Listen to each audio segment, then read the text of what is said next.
Many survivors and victims of sexual assault can go their whole life without ever seeking help or justice.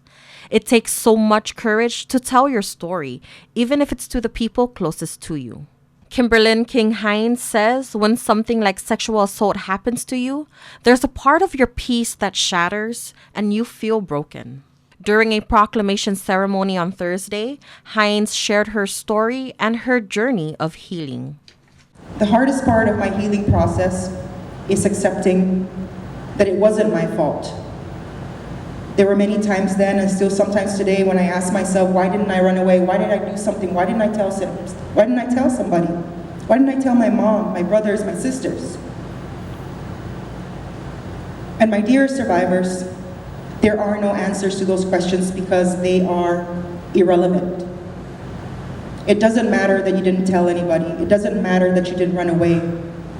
What happened to you was not your fault.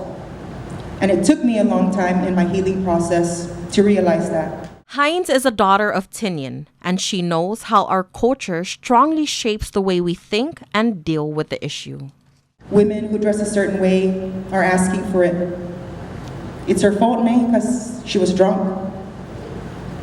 Or di mga masangan sa na mamalo para familia. Taza loki poro ninengi. Na mamalo simpri masangano.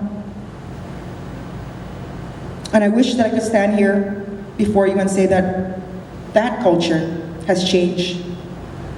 But as we've seen these past couple of years, it hasn't. The lawyer brought up a sexual assault allegation that involves a sitting congressman and several underage girls.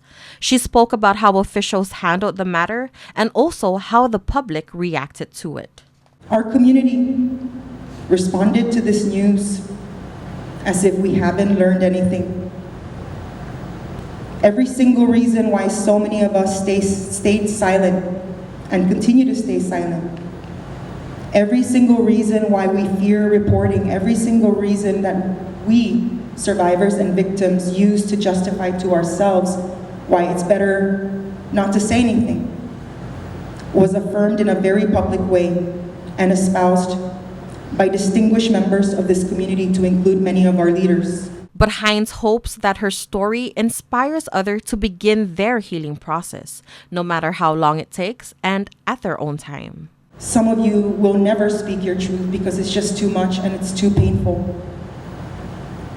And there are parts of my story that I will never tell because it is too much to relive and just too much for me to bear.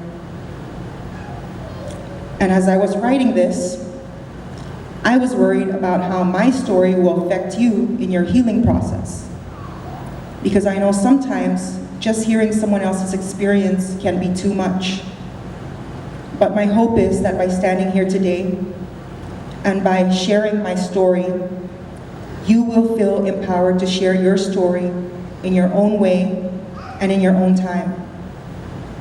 But more importantly, I'm standing here today to tell you that I believe you, and you are not alone. Hinds says she turned to the CNMI Coalition Against Domestic Violence and Sexual Assault in some of her worst times and reminds others that help is out there.